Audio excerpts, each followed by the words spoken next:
The night I nearly lost my life began with a meal so unremarkable I remember thinking only about how tired I was and how lucky I felt to be loved in such an uncomplicated way. Nothing about that evening warned me that my body was about to become the quiet battleground for a future I could not yet imagine. I had built my days around momentum, not caution, and that habit had shaped everything else in my life, including my marriage, my company, and the calm certainty with which I moved through the world as if it were largely cooperative, because until then it had been. The office was a converted textile warehouse with tall windows that softened the city light, and I liked arriving early enough to hear the building settle, to feel the hum of possibility before people arrived with their demands and their admiration and their questions that always seemed to orbit the same theme, which was how a woman like me had ended up running something so large without appearing hardened by it. I never knew how to answer that except by continuing to do the work, because my company had not grown from aggression or conquest but from a steady instinct for timing,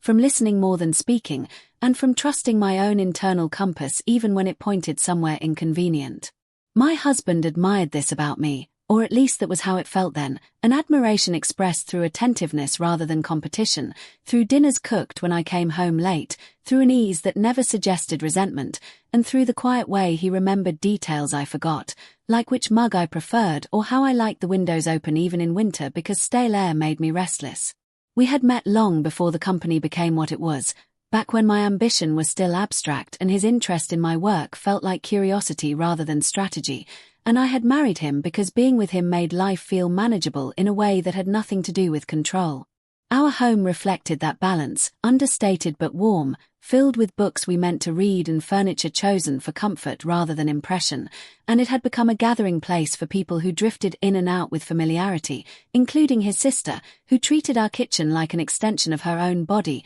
moving through it with confidence, tasting as she went, commenting on seasoning, never apologizing for appetite. She was vivid in a way I was not, expressive where I was contained, and I had come to accept her presence as part of the architecture of my life, occasionally intrusive but never threatening, the way a loud clock might be annoying without altering the room itself. That evening she had been there earlier than expected, sitting at the counter with a glass of wine, narrating a story about a new restaurant she wanted us all to try, while my husband moved easily between stove and sink, humming under his breath, sleeves rolled up, entirely at home. I remember noticing how domestic he looked and feeling an unearned swell of gratitude for a life that seemed to have arrived, fully formed, without the drama I had always been warned would follow ambition. I kissed him on the cheek, accepted the glass he handed me, and listened to his sister talk with the indulgent half-attention reserved for family, thinking only about how much I wanted the evening to end quietly so I could sleep. We ate without ceremony, plates warmed, conversation light,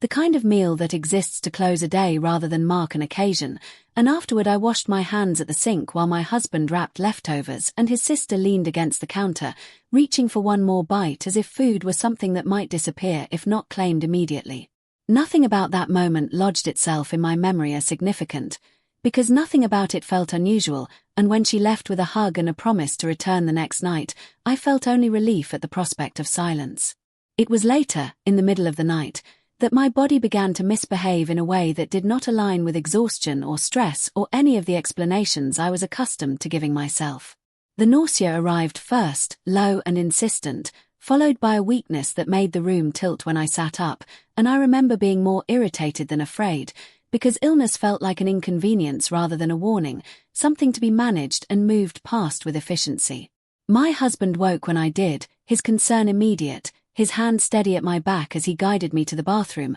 and I leaned into that familiarity without question, letting him take over because that was what partners did when one of them faltered. By morning the worst of it had eased into something diffuse and unpleasant, a lingering fog that made my thoughts feel slightly misaligned, as if everything required an extra step to reach, and when I insisted on going to work anyway he protested only briefly before helping me dress, reminding me to drink water, promising to pick me up early. I accepted his care as evidence of stability, not noticing how easily my routines adjusted around his suggestions, because adaptation had always been my strength. The day passed in fragments, meetings blurring together, words occasionally slipping just out of reach, and I found myself unusually grateful for the team I had built, people who anticipated needs without being asked, who filled gaps without announcing themselves, allowing me to function even when my concentration faltered. By the time I returned home, the symptoms had retreated enough to feel almost imagined, and I told myself I had simply misjudged my limits, that my body had finally demanded what I had been denying it, which was rest. Over the next few weeks, that pattern repeated itself in ways subtle enough to avoid alarm, episodes that arrived unpredictably and receded without explanation, leaving me frustrated with my own inconsistency and increasingly reliant on my husband's willingness to absorb what I temporarily could not. He began accompanying me to appointments, sitting quietly while doctors asked questions framed around stress and lifestyle, nodding along as if this narrative made sense to him, as if the idea that my own success might be poisoning me from the inside was a reasonable conclusion rather than an easy one. At home, life continued with the same gentle rhythms: dinners cooked, plans discussed, his sister appearing whenever she pleased, always hungry, always commenting on flavors, always finishing what I left behind without thinking twice, and I found myself oddly comforted by her predictability, by the sense that at least some things remained constant even as my body felt increasingly unreliable. I did not resent her presence, because resentment requires energy, and energy had become something I rationed without admitting it. What I did notice, though without attaching meaning to it, was how quickly my husband stepped into the spaces I vacated, how naturally he spoke on my behalf when I was too tired to explain, how smoothly he navigated conversations with people who had once deferred to me alone, and I told myself this was partnership in action, the kind that revealed its true value only when tested. I believed this because believing it allowed me to rest, and rest felt necessary. By the time the symptoms intensified enough to frighten me, my life had already adjusted around them, and that adaptation felt so seamless that I could not pinpoint when dependence had replaced collaboration, or when concern had begun to masquerade as authority. All I knew was that the illness did not announce itself with drama, and neither did the changes it set in motion, and that if someone had asked me then whether my life felt safe, I would have said yes without hesitation,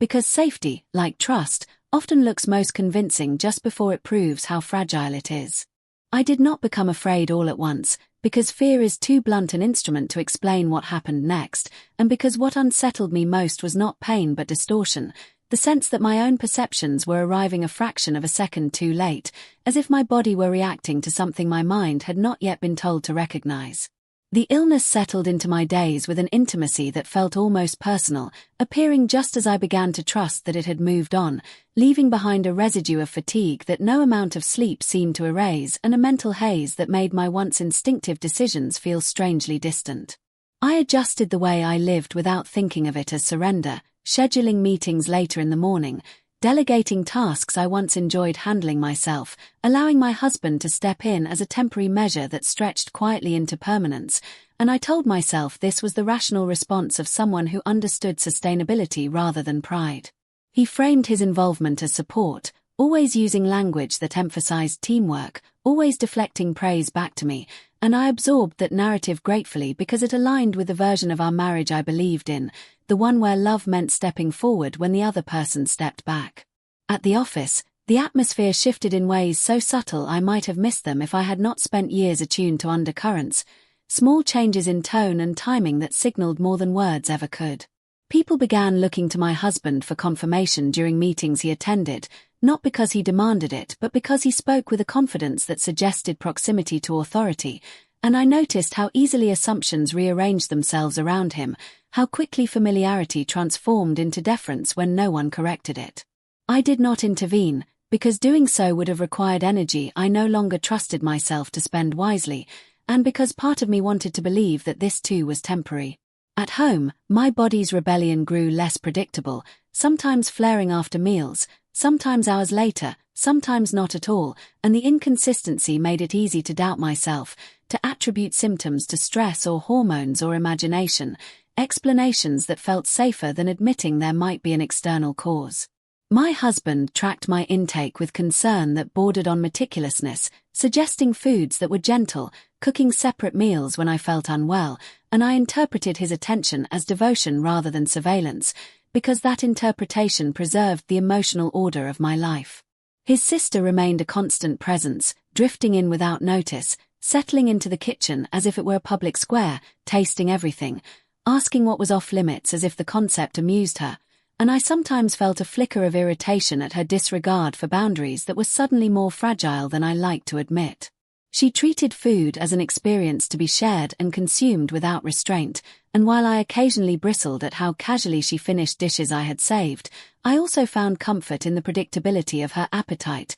in the way she remained entirely herself while I felt increasingly foreign in my own skin. The doctors continued to circle around explanations that required nothing more than patience and compliance, recommending rest, hydration, adjustments so mild they felt almost insulting, and I followed their advice because it gave shape to uncertainty, because it allowed me to believe that what I was experiencing could be resolved through discipline rather than confrontation. I did not tell them about the moments when my thoughts felt slowed in ways that frightened me, or about the brief lapses where words slipped away mid-sentence, because admitting those details would have meant acknowledging a vulnerability I was not ready to name. What I did not realize at the time was how quickly people adapt to absence, how easily systems reorganize themselves around perceived gaps, and how competence, once redistributed, rarely returns to its original shape without resistance. My husband began handling negotiations I would once have led, citing my health with a concern that sounded protective, and I allowed it because refusing would have required explaining something I did not yet understand myself. Each concession felt minor, justified, reversible, and together they formed a pattern that only became visible much later, when reversal was no longer an option. There was a moment, brief and almost dismissible, that lodged itself in my memory despite my efforts to ignore it, a conversation overheard in passing, my husband's voice steady and assured as he spoke to a partner who addressed him as if he were already the decision-maker. I told myself it was a misunderstanding, that my absence from recent meetings had created confusion, that clarity would restore itself once I regained my strength, and I resented myself for feeling a sting of something like displacement, because insecurity had never been one of my weaknesses. The illness intensified in waves, sometimes leaving me unable to focus long enough to read a single page, sometimes receding so completely I questioned whether I had exaggerated its severity, and that fluctuation eroded my confidence more effectively than constant pain ever could have.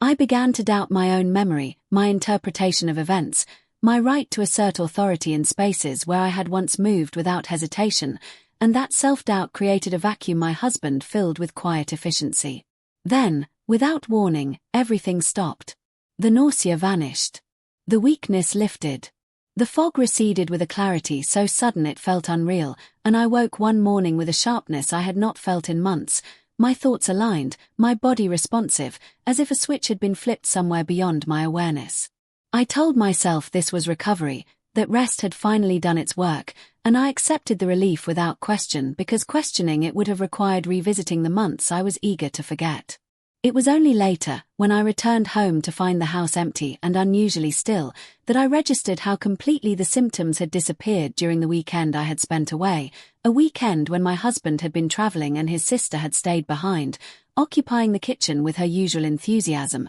eating whatever she pleased without regard for ownership or intention. The thought passed through my mind without stopping, dismissed almost as quickly as it appeared, because it did not fit any narrative I was prepared to accept, and because I had built my life on the assumption that what harmed me would announce itself clearly, not slip in quietly under the guise of care. I did not yet understand that my body had solved a problem my mind was still refusing to name, or that the sudden return of my health was not an ending but a pause, the calm before a truth that would arrive from a direction I could not anticipate, carrying consequences none of us had planned for, least of all the man who believed he understood me best. The call came on a Tuesday afternoon while I was standing in my office, hands resting on the edge of my desk, reacquainting myself with the weight of decisions that no longer felt distant, and when I saw my husband's name on the screen I answered without hesitation, expecting nothing more than a logistical question or a reminder I would have once resented and now barely noticed. His voice, however, arrived strained in a way that did not match any version of urgency I recognized,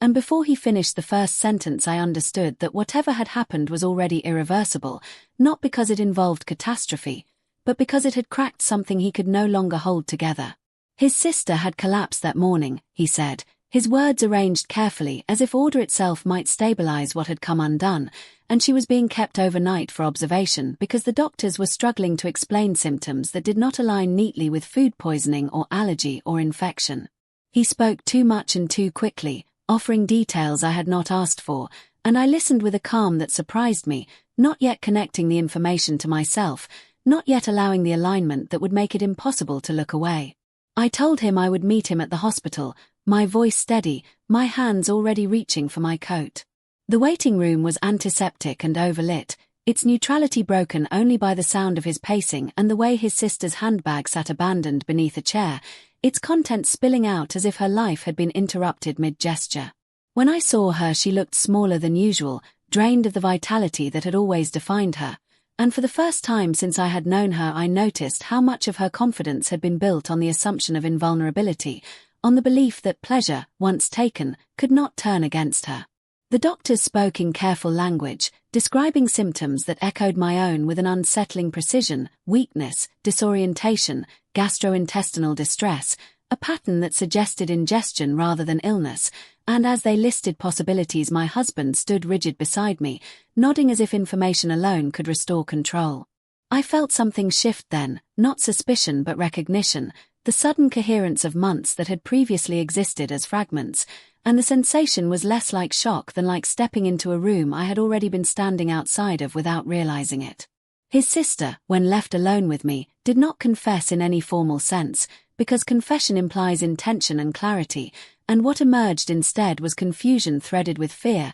a halting attempt to explain what she had eaten that morning, what she had finished the night before, how she had never imagined it could matter. She spoke about flavors, about leftovers she had assumed were communal, about a sauce she had liked so much she had taken more than her share, and I listened as if these details were neutral, as if they did not rearrange the meaning of my own recent past. It was my husband who finally broke, not through admission but through contradiction, correcting her details too quickly, supplying information she had not asked for, and in that overreach he revealed what he had not planned to reveal at all, which was that the meal had not been meant for her. The silence that followed was absolute, the kind that absorbs sound rather than amplifying it, and in that silence I understood that this was not a mistake born of desperation or confusion, but a calculated act that had failed only because he had misjudged the people closest to him. He did not say my name, but he did not need to, because everything he had done pointed back to me with a clarity that stripped the moment of ambiguity.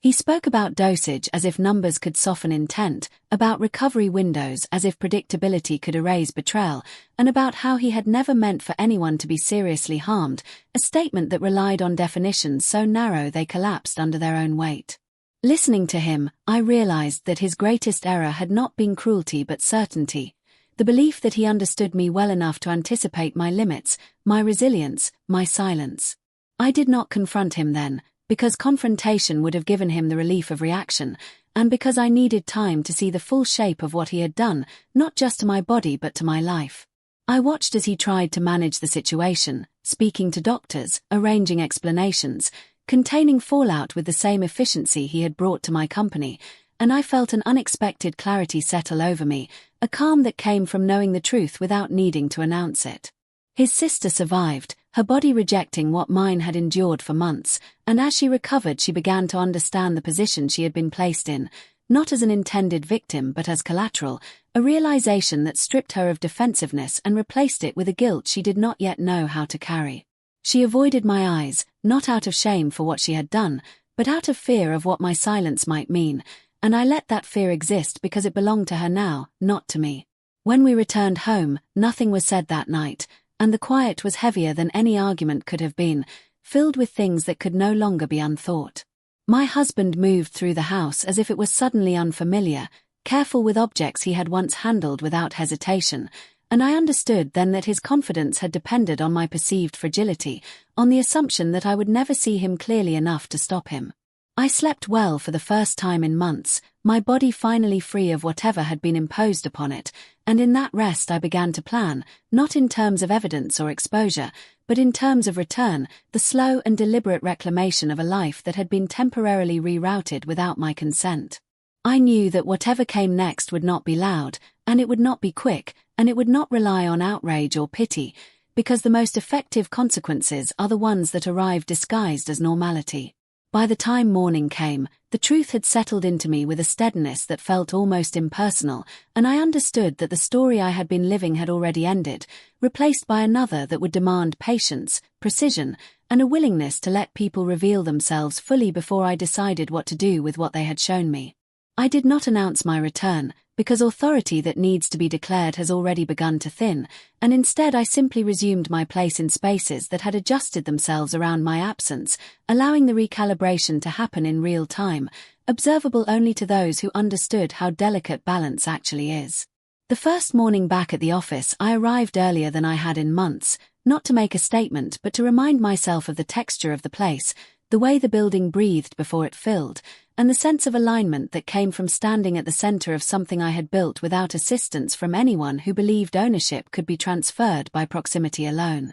People noticed my presence without remarking on it, because surprise tends to reveal more than questions ever could, and I watched as glances shifted, conversations recalculated, and assumptions quietly corrected themselves in the absence of instruction. I did not reclaim authority by undoing what had been done, because erasure would have exposed the interim control as illegitimate, and instead I integrated myself into the existing structure, altering its direction through decisions so precise they felt inevitable rather than oppositional. My husband continued to attend meetings, speaking with the same confidence he had cultivated, and I allowed it because his visibility served a purpose, drawing attention away from the more meaningful shifts happening elsewhere. I began with relationships rather than systems, because systems are impersonal and resilient, while relationships respond quickly to tone and consistency, and I re-established contact with people whose loyalty had never wavered but whose access had been temporarily redirected.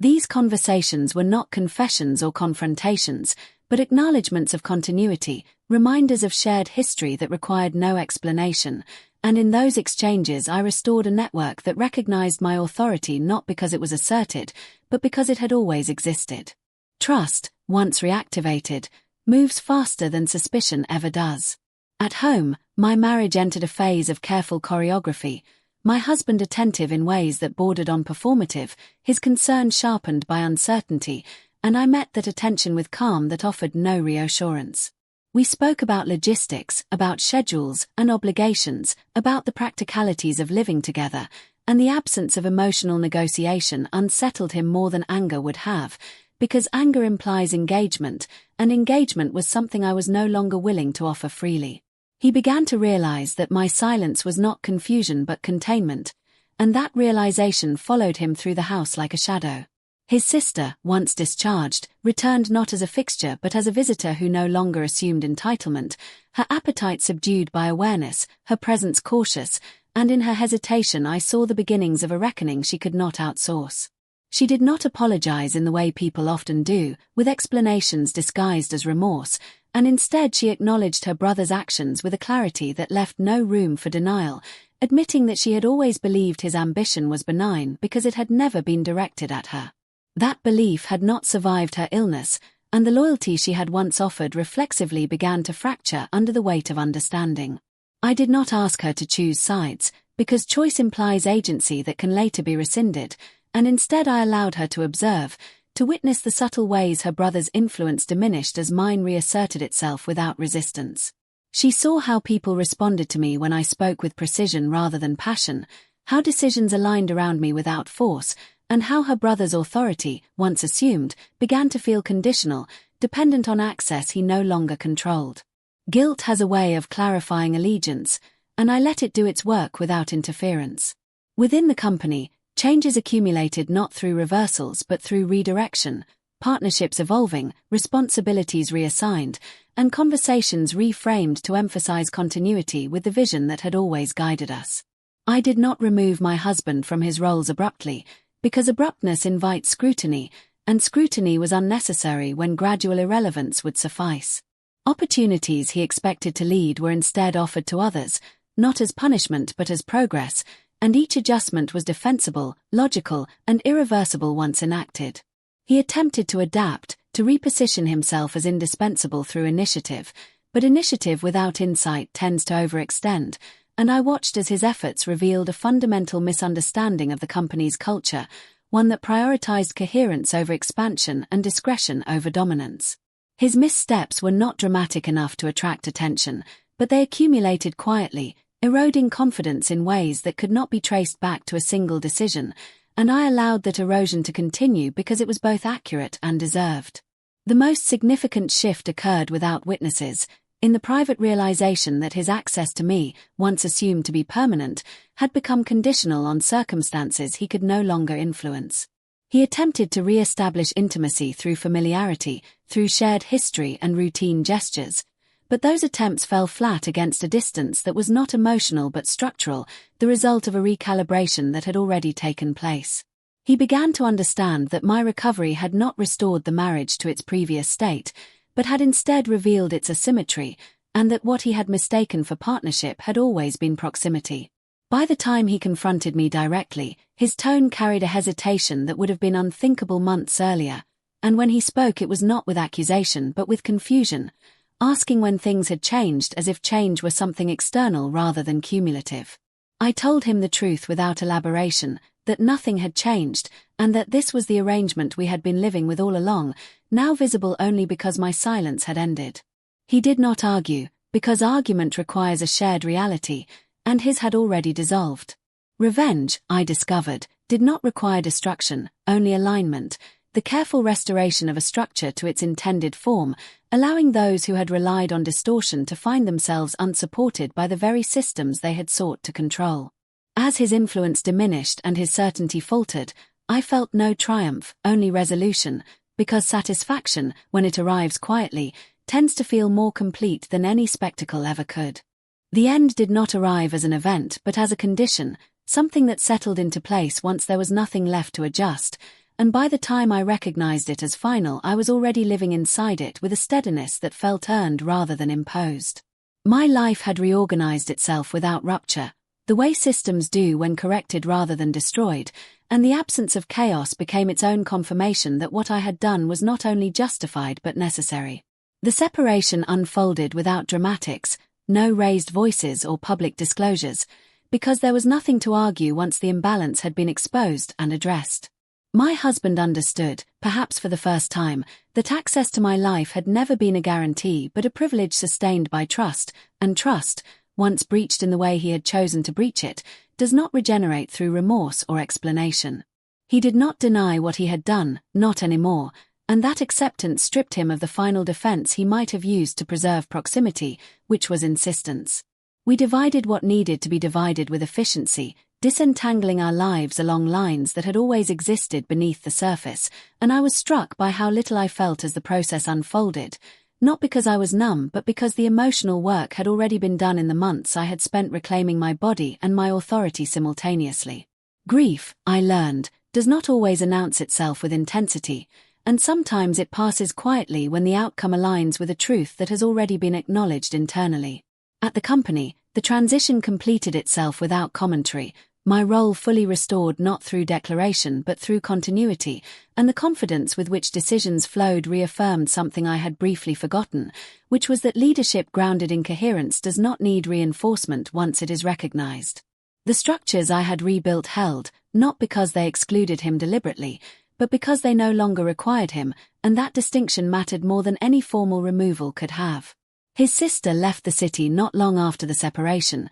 choosing distance over confrontation, and I understood her departure as both escape and consequence, a recognition that proximity to betrayal alters relationships in ways that cannot be undone through apology alone. We did not part as enemies, but neither did we preserve the familiarity that had once defined us, because some knowledge changes the shape of connection permanently, and pretending otherwise would have been another form of self-deception I was no longer willing to entertain. In the quiet that followed, I returned to routines that had been interrupted, not as acts of recovery but as confirmations of continuity, mornings spent alone with the city still waking, evenings defined by choice rather than obligation, and the subtle pleasure of inhabiting my own space without negotiation. My body responded to this stability with a consistency that felt almost miraculous, no longer betraying me because it was no longer being coerced into silence, and I began to trust it again as a source of information rather than inconvenience. I did not pursue public vindication,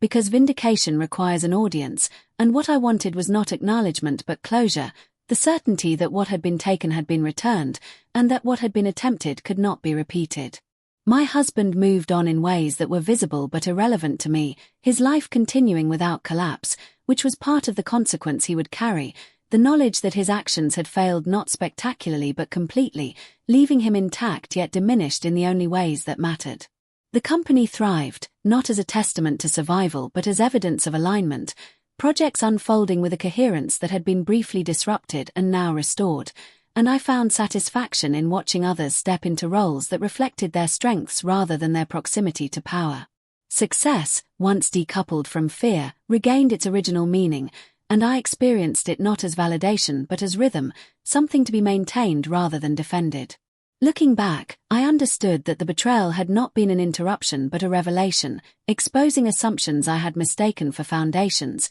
and that the revenge I had enacted was not an act of retaliation but of authorship, the deliberate choice to reclaim narrative control without allowing bitterness to dictate its direction. He had underestimated my patience, my capacity for silence, and my refusal to confuse intimacy with access, and in doing so he had authored his own exclusion from a life he believed he could inherit. The story ended not with confrontation or forgiveness, but with clarity, the kind that leaves no residue of doubt, and as I stood in the space that remained, unshared and uncompromised, I knew with certainty that what I had rebuilt was not simply a version of what existed before, but something more precise, shaped by understanding rather than assumption. I was not defined by what had been done to me, nor by what I had done in response, but by what I chose to preserve, and in that choice I found an ending that required no further explanation.